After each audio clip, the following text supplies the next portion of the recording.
Hello ਦੋਸਤੋ, ਰੂਹਾਨੀ ਗੁਰੂ channel ਵਿੱਚ ਤੁਹਾਡਾ ਸਵਾਗਤ ਹੈ। ਇੱਕ ਵਾਰ ਇੱਕ ਸਾਧੂ ਤੋਂ ਇੱਕ ਰਾਜਾ ਬਹੁਤ ਜ਼ਿਆਦਾ ਪ੍ਰਭਾਵਿਤ ਹੋ ਗਿਆ।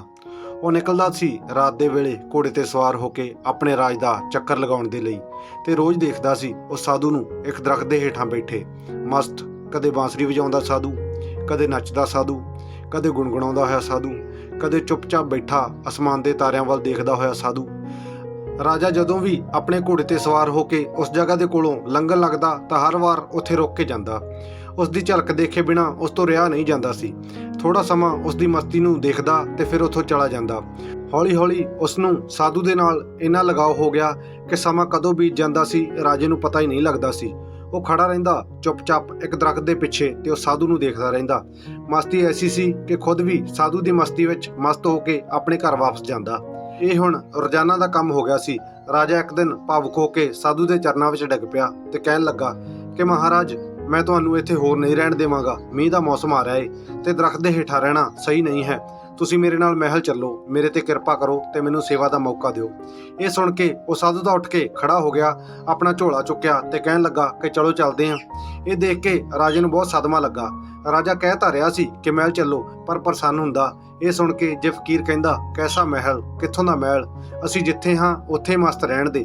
ਅਸੀਂ ਮਹਿਲਾਂ ਮਨਾਰਿਆਂ ਤੋਂ ਕੀ ਲੈਣਾ ਹੈ, ਅਸੀਂ ਇਹਨਾਂ ਚੀਜ਼ਾਂ ਦਾ ਬਹੁਤ ਪਹਿਲਾਂ ਤਿਆਗ ਕਰ ਚੁੱਕੇ ਹਾਂ। ਰਾਜੇ ਦੇ ਮਨ ਵਿੱਚ ਸਾਧੂ ਦੇ ਮੂੰਹੋਂ ਇਹ ਸ਼ਬਦ ਸੁਣਨ ਦੀ ਹਸਰਤ ਸੀ। ਜੇਕਰ ਸਾਧੂ ਐਸਾ ਕਹਿੰਦਾ ਤਾਂ ਰਾਜਾ ਉਸ ਦੇ ਪੈਰਾਂ ਵਿੱਚ ਡਿੱਗ ਕੇ ਕੁਝ ਹੋਰ ਬੇਨਤੀ ਵੀ ਕਰ ਲੈਂਦਾ, ਪਰ ਸਾਧੂ ਤਾਂ ਤੁਰੰਤ ਹੀ ਚੱਲਣ ਦੇ ਲਈ ਤਿਆਰ ਹੋ ਗਿਆ। ਰਾਜਾ ਥੋੜੇ ਸਦਮੇ ਵਿੱਚ ਆ ਗਿਆ। ਉਸਨੇ ਸੋਚਿਆ ਕਿ ਮੈਂ ਕਿਤੇ ਕੋਈ ਗਲਤੀ ਤਾਂ ਨਹੀਂ ਕਰ ਦਿੱਤੀ, ਇਸ ਆਦਮੀ ਨੇ ਮੇਰੇ ਨਾਲ ਕੋਈ ਚਾਲਬਾਜ਼ੀ ਤਾਂ ਨਹੀਂ ਖੇਡੀ, ਕਿਤੇ ਰਾਜ ਮਹਿਲ ਵਿੱਚ ਵੜਨ ਦੀ ਕੋਈ ਸਾਜ਼ਿਸ਼ ਤਾਂ ਨਹੀਂ ਹੈ ਕਿ ਬੈਠ ਕੇ ਬਾਂਸਰੀ ਵਜਾਉਂਦਾ ਰਹਿੰਦਾ, ਕਿਤੇ ਮੇਰੇ ਉੱਤੇ ਜਾਲ ਤਾਂ ਨਹੀਂ ਸੁੱਟ ਰਿਹਾ ਸੀ, ਕਿਤੇ ਇਹ ਮਛਲੀ ਫਸਾਉਣ ਵਾਲਾ ਜਾਲ ਤਾਂ ਨਹੀਂ ਹੈ। ਫਾਲਤੂ ਹੀ ਇਸ ਚੱਕਰ ਵਿੱਚ ਪਿਆ। ਹੁਣ ਤਾਂ ਮੈਂ ਕੁਝ ਕਹਿ ਵੀ ਨਹੀਂ ਸਕਦਾ। ਇਸਨੇ ਮੌਕਾ ਵੀ ਤਾਂ ਨਹੀਂ ਦਿੱਤਾ। ਇਸਨੇ ਇੱਕ ਵਾਰੀ ਇਹ ਵੀ ਤਾਂ ਨਹੀਂ ਕਿਹਾ ਕਿ ਨਹੀਂ ਨਹੀਂ, ਮੈਂ ਮਜ਼ੇ ਵਿੱਚ ਹਾਂ। ਕੀ ਬਾਰਿਸ਼, ਕੀ ਸਰਦੀ, ਕੀ ਗਰਮੀ, ਫਕਰਾਂ ਦੇ ਲਈ ਤਾਂ ਸਭ ਕੁਝ ਇੱਕ ਸਮਾਨ ਹੀ ਹੁੰਦਾ ਹੈ। ਰਾਜੇ ਨੇ ਸੋਚਿਆ ਕਿ ਕਾਹਦਾ ਸਾਧੂ ਇਹ ਹੈ। ਆਰਾਮ ਦੀ ਗੱਲ ਆਉਂਦੇ ਹੀ ਤੁਰੰਤ ਹੀ ਹਾਂ ਕਰ ਦਿੱਤੀ। ਰਾਜੇ ਦੇ ਮਨ ਵਿੱਚੋਂ ਸਾਧੂ ਦੇ ਪ੍ਰਤੀ ਸਾਰਾ ਰਸ ਖਤਮ ਹੋ ਗਿਆ ਸੀ।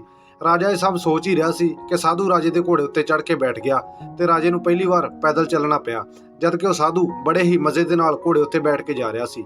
ਇਹ ਸਭ ਦੇਖ ਕੇ ਰਾਜੇ ਦੇ ਮਨ ਨੂੰ ਬਹੁਤ ਜ਼ਿਆਦਾ ਠੇਸ ਪਹੁੰਚੀ। ਰਾਜਾ ਸੋਚਣ ਲੱਗਾ ਕਿ ਮੈਂ ਜਲਦਬਾਜ਼ੀ ਵਿੱਚ ਬਹੁਤ ਵੱਡੀ ਗਲਤੀ ਕਰ ਦਿੱਤੀ ਹੈ, ਪਰ ਰਾਜਾ ਹੁਣ ਆਪਣੀ ਗੱਲ ਤੋਂ ਪਲਟ ਵੀ ਨਹੀਂ ਸਕਦਾ ਸੀ, ਕਿਉਂਕਿ ਆਪਣੇ ਵਚਨ ਦਾ ਪੱਕਾ ਜੋ ਸੀ। ਰਾਜੇ ਨੇ ਸੋਚਿਆ ਕਿ ਚਲੋ ਕੋਈ ਨਹੀਂ, ਇਹ ਵੀ ਪਿਆ ਰਵੇਗਾ ਮਹਿਲ ਵਿੱਚ। ਬਾਕੀ ਲੋਕ ਵੀ ਪਏ ਰਹਿੰਦੇ ਹਨ, ਜਿੱਥੇ ਉਹ ਪਏ ਰਹਿੰਦੇ ਹਨ ਉੱਥੇ ਵੀ ਪਿਆ ਰਵੇਗਾ। ਪਰ ਰਾਜੇ ਦੇ ਮਨ ਵਿੱਚੋਂ ਉਸ ਸਾਧੂ ਦੇ ਪ੍ਰਤੀ ਸਾਰਾ ਸਨਮਾਨ ਖਤਮ ਹੋ ਚੁੱਕਿਆ ਸੀ। ਸਾਧੂ ਮਹਿਲ ਵਿੱਚ ਜਾ ਕੇ ਰਹਿਣ ਲੱਗਾ, ਪਰ ਰਾਜੇ ਦਾ ਕਸ਼ਟ ਦਿਨ ਬ ਦਿਨ ਵਧਣ ਲੱਗਿਆ, ਕਿਉਂਕਿ ਸਾਧੂ ਆਪਣੀ ਮਸਤੀ ਵਿੱਚ ਹੀ ਰਹਿੰਦਾ ਸੀ। ਜਦੋਂ ਇਹੀ ਸਾਧੂ ਉਸ ਦਰਖਤ ਦੇ ਹੇਠਾਂ ਬੈਠ ਕੇ ਮਸਤ ਰਹਿੰਦਾ ਸੀ ਤਾਂ ਰਾਜੇ ਦੇ ਮਨ ਵਿੱਚ ਉਸ ਦੇ ਪ੍ਰਤੀ ਆਦਰ ਪੈਦਾ ਹੁੰਦਾ ਸੀ ਕਿ ਵਾਹ, ਕੈਸਾ ਗਜਬ ਦਾ ਤਿਆਗੀ ਹੈ। ਸਾਧੂ ਤਾਂ ਦਰਖਤ ਦੇ ਹੇਠਾਂ ਬੈਠ ਕੇ ਵੀ ਬਾਂਸਰੀ ਵਜਾਉਂਦਾ ਸੀ ਤੇ ਮਹਿਲ ਵਿੱਚ ਵੀ ਉਹ ਬਾਂਸਰੀ ਵਜਾਉਂਦਾ ਸੀ, ਪਰ ਫਰਕ ਇਹਨਾਂ ਸੀ ਕਿ ਹੁਣ ਉਹ ਮਖਮਲ ਦੇ ਗੱਦਿਆਂ ਉੱਤੇ ਬੈਠ ਕੇ ਬਾਂਸਰੀ ਵਜਾਉਂਦਾ ਸੀ। ਪਰ ਇੱਥੇ ਤਾਂ ਰਾਜੇ ਨੂੰ ਸਾਧੂ ਨੂੰ ਦੇਖ ਕੇ ਆਪਣੇ ਆਪ ਉੱਤੇ ਤੇ ਸਾਧੂ ਉੱਤੇ ਬਹੁਤ ਗੁੱਸਾ ਆਉਂਦਾ ਸੀ ਕਿ ਪਤਾ ਨਹੀਂ ਮੈਂ ਕਿੱਥੋਂ ਦਾ ਕੱਢਿਆ ਵੱਡਿਆ ਆਦਮੀ ਚੱਕ ਕੇ ਲਿਆ ਕੇ ਮਹਿਲ ਵਿੱਚ ਵਾੜ ਦਿੱਤਾ ਏ। ਇਹ ਕੋਈ ਸਾਧੂ ਏ? ਸਾਧੂ ਬਿਲਕੁਲ ਸ਼ਾਂਤ ਰਹਿੰਦਾ ਸੀ, ਪਰ ਰਾਜੇ ਨੂੰ ਬਹੁਤ ਚਿੰਤਾ ਸੀ ਆਪਣੇ ਰਾਜ ਮਹਿਲ ਦੀ, ਧਨ ਦੌਲਤ ਦੀ। ਪਰ ਸਾਧੂ ਨੂੰ ਤਾਂ ਕੋਈ ਚਿੰਤਾ ਹੀ ਨਹੀਂ ਸੀ। ਉਹ ਤਾਂ ਬਾਂਸਰੀ ਵਜਾਉਂਦਾ ਸੀ, ਮਸਤ ਭੋਜਨ ਕਰਦਾ ਸੀ, ਨੱਚਦਾ ਗਾਉਂਦਾ ਰਹਿੰਦਾ ਸੀ। 6 ਮਹੀਨੇ ਕਿਸੇ ਤਰ੍ਹਾਂ ਰਾਜੇ ਨੇ ਸਾਧੂ ਨੂੰ ਬਰਦਾਸ਼ਤ ਕੀਤਾ, ਪਰ ਗੱਲ ਵੱਧਦੀ ਗਈ। ਹੁਣ ਰਾਜੇ ਦੀ ਸਹਿਣਸ਼ੀਲਤਾ ਖਤਮ ਹੋ ਚੁੱਕੀ ਸੀ। ਇੱਕ ਦਿਨ ਰਾਜੇ ਨੇ ਸਾਧੂ ਨੂੰ ਪੁੱਛਿਆ ਕਿ ਮਹਾਰਾਜ, ਇੱਕ ਬੇਨਤੀ ਕਰਨੀ ਹੈ। ਹੁਣ ਤੁਸੀਂ ਮੈਨੂੰ ਇਹ ਦੱਸੋ ਕਿ ਤੁਹਾਡੇ ਤੇ ਮੇਰੇ ਵਿੱਚ ਫਰਕ ਕੀ ਹੈ। ਸਾਧੂ ਨੇ ਕਿਹਾ, ਫਰਕ ਜਾਣਨਾ ਚਾਹੁੰਦਾ ਏ? ਰਾਜੇ ਨੇ ਕਿਹਾ, ਹਾਂ ਮਹਾਰਾਜ। ਤਾਂ ਸਾਧੂ ਨੇ ਕਿਹਾ ਕਿ ਤੂੰ 6 ਮਹੀਨੇ ਫਾਲਤੂ ਵਿੱਚ ਹੀ ਇੰਨਾ ਪਰੇਸ਼ਾਨ ਹੋਇਆ। ਇਹ ਗੱਲ ਤਾਂ ਤੈਨੂੰ ਉਸੇ ਵਕਤ ਹੀ ਪੁੱਛ ਲੈਣੀ ਚਾਹੀਦੀ ਸੀ ਜਦੋਂ ਮੈਂ ਤੇਰੇ ਘੋੜੇ ਉੱਤੇ ਬੈਠਾ ਸੀ, ਕਿਉਂਕਿ ਮੈਂ ਤਾਂ ਦੇਖ ਹੀ ਲਿਆ ਸੀ ਕਿ ਇਹ ਗੱਲ ਤਾਂ ਤੇਰੇ ਮਨ ਵਿੱਚ ਉਸੇ ਵਕਤ ਹੀ ਆ ਗਈ ਸੀ ਜਦੋਂ ਮੈਂ ਝੋਲਾ ਚੁੱਕ ਕੇ ਚੱਲਣ ਦੇ ਲਈ ਤਿਆਰ ਹੋ ਗਿਆ ਸੀ। ਉਸੇ ਵਕਤ ਹੀ ਮੈਂ ਤੇਰਾ ਮਨ ਤੇ ਚਿਹਰਾ ਪੜ੍ਹ ਲਿਆ ਸੀ। ਇਹ ਪ੍ਰਸ਼ਨ ਤਾਂ ਉਸੇ ਵਕਤ ਹੀ ਤੇਰੇ ਅੰਦਰ ਸੀ। ਓਏ ਬੇਵਕੂਫਾ, 6 ਮਹੀਨੇ ਤੱਕ ਤੂੰ ਐਵੇਂ ਇੰਨਾ ਔਖਾ ਹੋਈ ਗਿਆ। ਉੱਥੇ ਮੈਨੂੰ ਇਹ ਪ੍ਰਸ਼ਨ ਪੁੱਛ ਲੈਂਦਾ, ਮੈਂ ਆਪਣਾ ਝੋਲਾ ਲਾ ਕੇ ਫਿਰ ਉੱਥੇ ਬੈਠ ਜਾਂਦਾ। ਕਾਹਦਾ ਸੰਕੋਚ ਕੀਤਾ ਤੂੰ? ਕਿਸ ਗੱਲ ਦੀ ਲਾਜ ਰੱਖੀ ਤੂੰ? ਪਰ ਮੈਂ ਤੇਰਾ ਇੰਤਜ਼ਾਰ ਹੀ ਕਰ ਰਿਹਾ ਸੀ ਕਿ ਤੂੰ ਕਦੋਂ ਮੇਰੇ ਤੋਂ ਇਹ ਪ੍ਰਸ਼ਨ ਪੁੱਛੇਂਗਾ। ਤਾਂ ਚੱਲ, ਕੱਲ ਸਵੇਰੇ ਤੈਨੂੰ ਸੱਚ ਦੱਸ ਹੀ ਦਿੰਦਾ ਹਾਂ, ਪਰ ਮਹਿਲ ਤੋਂ ਬਾਹਰ ਜਾ ਕੇ ਦੱਸਾਂਗਾ। ਸਵੇਰੇ ਸਵੇਰੇ ਰਾਜਾ ਜਲਦੀ ਉੱਠਿਆ, ਤਿਆਰ ਹੋਇਆ, ਉਤਸੁਕ ਸੀ ਇਹ ਜਾਣਨ ਦੇ ਲਈ ਕਿ ਕੀ ਫਰਕ ਹੈ। ਰਾਜੇ ਨੇ ਸੋਚਿਆ ਕਿ ਕੀ ਫਰਕ ਹੋ ਸਕਦਾ ਹੈ। ਮੈਨੂੰ ਤਾਂ ਕੁਝ ਵੀ ਨਹੀਂ ਲੱਗਦਾ। ਖਾਣਾ ਜੋ ਮੈਂ ਖਾਂਦਾ ਹਾਂ ਉਹ ਵੀ ਉਹੀ ਖਾਂਦਾ ਹੈ। ਮੇਰੇ ਤੋਂ ਵੀ ਜ਼ਿਆਦਾ ਮੰਗਾ ਕਰਦਾ ਹੈ। ਇਹ ਲੈ ਕੇ ਆਓ, ਉਹ ਲੈ ਕੇ ਆਓ। ਜਿਸ ਕਮਰੇ ਵਿੱਚ ਮੈਂ ਰਹਿੰਦਾ ਹਾਂ ਉਸ ਤੋਂ ਵੀ ਜ਼ਿਆਦਾ ਸੁੰਦਰ ਕਮਰੇ ਵਿੱਚ ਰਹਿੰਦਾ ਹੈ। ਮੇਰਾ 2-3 ਨੌਕਰਾਂ ਦੇ ਨਾਲ ਕੰਮ ਚੱਲ ਜਾਂਦਾ ਹੈ ਤੇ ਇਹ 15-20 ਨੂੰ ਸਾਰਾ ਦਿਨ ਉਲਝਾਈ ਰੱਖਦਾ ਹੈ। ਇਸ ਦੀਆਂ ਜ਼ਰੂਰਤਾਂ ਦਾ ਕੋਈ ਅੰਤ ਹੀ ਨਹੀਂ ਹੈ। ਮੰਗੀ ਜਾਂਦਾ ਹੈ। ਕੱਪੜੇ ਵੀ ਸ਼ਾਨਦਾਰ ਪਾਉਂਦਾ ਹੈ ਕਿ ਜੇਕਰ ਕੋਈ ਮੈਨੂੰ ਦੇਖੇ ਤਾਂ ਸਮਝੇ ਕਿ ਮੈਂ ਕੋਈ ਮੰਤਰੀ ਆਦਿ ਹਾਂ। ਇਹ ਖੁਦ ਹੀ ਇਸ ਮਹਿਲ ਦਾ ਰਾਜਾ ਲੱਗਦਾ ਹੈ। ਕਮ ਸੇ ਕਮ ਮਹਿਲ ਦੇ ਬਾਕੀ ਲੋਕ ਮੇਰੇ ਤੋਂ ਡਰਦੇ ਤਾਂ ਹਨ। ਇਸ ਦੀਆਂ ਅੱਖਾਂ ਵਿੱਚ ਤਾਂ ਡਰ ਨਾਮ ਦੀ ਕੋਈ ਚੀਜ਼ ਹੀ ਨਹੀਂ ਹੈ। ਬਸ ਪੂਰਾ ਦਿਨ ਬਿਨਾਂ ਕਿਸੇ ਚਿੰਤਾ ਦੇ ਮਸਤ ਹੋ ਕੇ ਬਾਂਸਰੀ ਵਜਾਉਂਦਾ ਰਹਿੰਦਾ ਹੈ। ਹੁਣ ਦੇਖਦਾ ਹਾਂ ਅੱਜ ਕੀ ਸੱਪ ਕੱਢਦਾ ਹੈ। ਰਾਜਾ ਪਹੁੰਚ ਜਾਂਦਾ ਹੈ ਸਾਧੂ ਦੇ ਕਮਰੇ ਵਿੱਚ। ਸਾਧੂ ਉੱਥੇ ਆਪਣੇ ਪੁਰਾਣੇ ਕੱਪੜੇ ਪਾ ਕੇ, ਮੋਢੇ ਉੱਤੇ ਝੋਲਾ ਟੰਗ ਕੇ ਤੇ ਦੂਜੇ ਹੱਥ ਵਿੱਚ ਬਾਂਸਰੀ ਫੜ ਕੇ ਤਿਆਰ ਖੜਾ ਹੁੰਦਾ ਹੈ। ਰਾਜਾ ਸਾਧੂ ਨੂੰ ਨਮਸਕਾਰ ਕਰਦਾ ਹੈ ਤੇ ਕਹਿੰਦਾ ਹੈ ਕਿ ਚੱਲੀਏ ਮਹਾਰਾਜ। ਉਹ ਦੋਵੇਂ ਚੱਲੇ ਤੇ ਮਹਿਲ ਤੋਂ ਬਾਹਰ ਆ ਗਏ। ਚਲਦੇ ਚਲਦੇ ਪਿੰਡ ਦੀ ਨਦੀ ਵੀ ਪਾਰ ਹੋ ਗਈ। ਕੁਝ ਦੇਰ ਬਾਅਦ ਉਹ ਪਿੰਡ ਤੋਂ ਵੀ ਬਾਹਰ ਆ ਗਏ। ਰਾਜੇ ਨੇ ਪੁੱਛਿਆ ਕਿ ਅਜੇ ਹੋਰ ਕਿੰਨਾ ਕੁ ਚੱਲਣਾ ਹੈ। ਸਾਧੂ ਨੇ ਕਿਹਾ ਬਸ ਕੁਝ ਦੇਰ ਹੋਰ। ਚਲਦੇ ਚਲਦੇ ਦੁਪਹਿਰ ਹੋ ਗਈ ਤਾਂ ਰਾਜੇ ਨੇ ਕਿਹਾ ਬਸ ਹੋਰ ਅੱਗੇ ਨਹੀਂ, ਜੋ ਕੁਝ ਵੀ ਕਹਿਣਾ ਹੈ ਬਸ ਇੱਥੇ ਹੀ ਕਹਿ ਦਿਓ। ਤਾਂ ਸਾਧੂ ਨੇ ਕਿਹਾ ਕਿ ਮੈਂ ਤਾਂ ਅੱਗੇ ਚੱਲਦਾ ਹਾਂ, ਤੂੰ ਚੱਲਣਾ ਹੈ ਜਾਂ ਨਹੀਂ ਚੱਲਣਾ।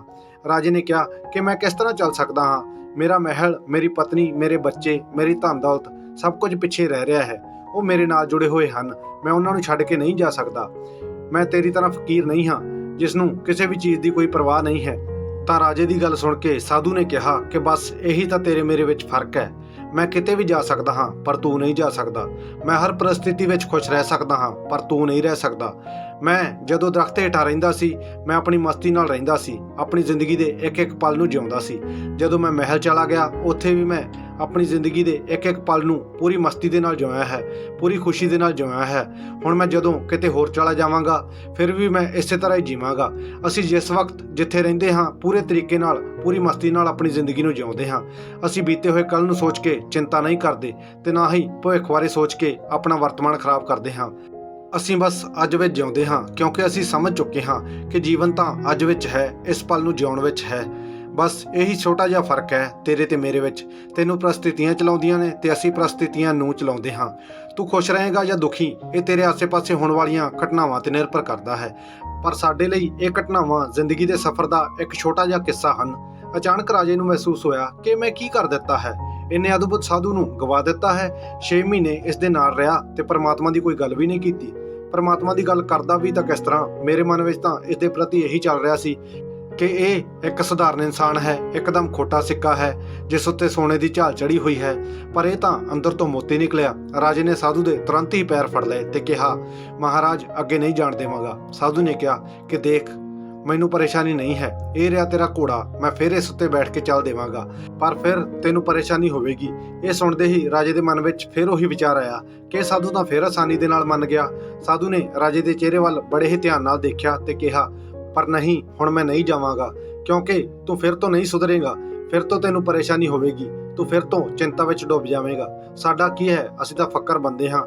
ਮਹਿਲ ਤੇ ਜੰਗਲ ਸਾਡੇ ਲਈ ਇੱਕੋ ਸਮਾਨ ਹਨ। ਸਾਨੂੰ ਕੋਈ ਸਮੱਸਿਆ ਨਹੀਂ ਹੈ ਕਿਉਂਕਿ ਜਿਸ ਨੂੰ ਸਮੱਸਿਆ ਹੁੰਦੀ ਹੈ ਉਹ ਸੰਨਿਆਸੀ ਨਹੀਂ ਹੁੰਦਾ। ਮੇਰੀ ਬਾਂਸਰੀ ਜਿਵੇਂ ਮਹਿਲ ਵਿੱਚ ਵੱਜਦੀ ਸੀ ਉਸੇ ਤਰ੍ਹਾਂ ਹੀ ਜੰਗਲ ਵਿੱਚ ਵੀ ਵੱਜੇਗੀ ਤੇ ਵੱਜਦੀ ਰਹੇਗੀ। ਇਹ ਕਹਿ ਕੇ ਸਾਧੂ ਉੱਥੋਂ ਚਲਾ ਗਿਆ ਤੇ ਰਾਜਾ ਉੱਥੇ ਖੜਾ ਸਾਧੂ ਨੂੰ ਜਾਂਦੇ ਹੋਏ ਦੇਖਦਾ ਰਿਹਾ। ਸੋ ਦੋਸਤੋ ਇੱਥੇ ਹੀ ਇਹ ਕਹਾਣੀ ਖਤਮ ਹੁੰਦੀ ਹੈ। ਤੁਹਾਨੂੰ ਵੀਡੀਓ ਕਿਸ ਤਰ੍ਹਾਂ ਦੀ ਲੱਗੀ ਕਮੈਂਟ ਕਰਕੇ ਜ਼ਰੂਰ ਦੱਸਿਓ। ਜੇ ਚੰਗੀ ਲੱਗੀ ਤਾਂ ਅੱਗੇ ਸ਼ੇਅਰ ਵੀ ਜ਼ਰੂਰ ਕਰਿਓ। ਜਲਦੀ ਮਿਲਦੇ ਹਾਂ ਇੱਕ ਨਵੀਂ ਮੋਟੀਵੇਸ਼ਨਲ ਵੀਡੀਓ ਦੇ ਨਾਲ। ਤਦ ਤੱਕ ਲਈ ਧੰਨਵਾਦ।